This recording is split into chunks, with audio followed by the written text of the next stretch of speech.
Hello, welcome to VAD Inspires, and today I want to share with you some interesting questions. See if you find it valuable. And these are the questions that I've adopted from one of my favorite mentors, Jim Rohn. I was listening to him yesterday, and it got me thinking. And let's see if these questions get your mind stirred up or get you thinking. Number one, if you could do better, should you? That's an interesting question. Second, will you? Right? These are two very interesting questions that I think anyone who wants to do better should ponder. Right? If you could do better, should you? The number one question. Well, you live in America. You have the opportunity to do better. Are you going to take advantage of that? Are you going to explore? Are you going to find out how much you could do, how much you could accomplish, how much you could give back to the community, how much you could do for other people, how much you could, solve for other people? Are you going to do that? Because remember, you can increase your effectiveness by 2, 3%, 5% in a short period of time, right? So if you read for 30 minutes a day and you read for 40 minutes, that increases your effectiveness a little bit. And that 10% extra would show up in your intensity, it will show up in your language, it will show up in your behavior, your attitude.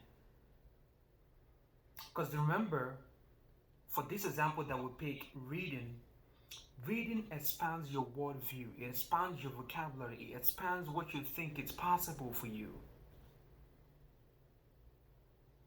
Because if your world is so small and you couldn't see what's possible, it's hard for you to recognize the opportunities that could help you improve your life. But if you read, you expand your vocabulary, thereby expanding your worldview. And if you're already a reader, I will urge you to read some more. Increase that effectiveness. Because in any undertaking we're in any job that we're in, we always have to improve or risk being left behind. Earl Nightingale illustrated this well in one of his tapes. He said that the demand for what we do, our ability to doing it, and the degree of difficulty involved in replacing us determines how well we do in the marketplace. Well, the demand for what we do. For example, a movie actor, a successful movie actor probably makes a lot more money than a successful doctor. But both of these people serve a function to the society. Well, you might say a doctor serves more purpose than an actress or a person who does a horseshoe race or a horseshoe picture. But more important or not, the demand is there. People like to be more entertained and they like to, you know, pay for more, pay for something to get them physically better. And that's the demand. The second is our ability to do it. Within a specific field, our ability to do something, are we on the amateur level or on the pro level or on the expert level? And the level we're in determines how much we get paid. Right? So if you're a doctor and you're just an okay doctor, you're okay being a doctor, you probably wouldn't get a lot more prestige, recognition, more money than someone who is so invested in that work, wants to be better, wants to be a better doctor, wants to be the best doctor. So in any field that you are, in any undertaking that you're in, your ability to do something determines how much you're gonna make and how much reward you get back. And the last part of that equation, the degree of difficulty involved in replacing you. For example, a shoemaker is more um repl- so the degree of difficulty involved in replacing you determines how valuable you are in any position you are in a specific field or line of work.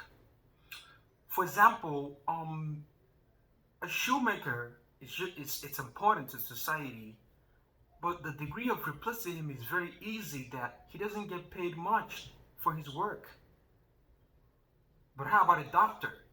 The degree of replacing the doctor is much more higher, which leads to what? More income. So the three things we went over: the demand for what you do, your ability to do it, and the difficulty involved in replacing you. These are the three things you should consider and put in the forefront of your mind when making a decision for the line of work you want to consider. Right? And also, even if every line of work is worthy, every line of work has a path to progress, it has an opportunity for you to move up. Because remember, if you don't grow, when push comes to shove, layoffs start from the bottom. A gas attendant makes probably $7 an hour, $11 an hour, $9 an hour. That's what he's making when he starts. But whether he stays at that level determines on what he wants to do in that particular line of work. If he wants to grow, if he wants to stay where he is, if he wants to make more money, that determines what he's gonna do in that position. Is he gonna move up? It's up to him. But there's the opportunity is there for him to move up, to be a store clerk, to become a manager, to be a district manager, to go all the way up until being a CEO. Why not? So don't look down on any job or don't look down on any work. But if you're not in the line of work that you're in and you're just doing a different work just to get by, then work hard on becoming a professional at that line of work that you are very much interested in, because that's what's gonna elevate your life position. That's what's gonna elevate your success potential. So in conclusion, I'm gonna ask you the same question again. If you could do better, should you? Will you? And remember, it's all up to you. And anytime you decide, you could literally rock your world, change your life. You can change a little or you can change a whole lot. And as always, thank you for watching and stay inspired.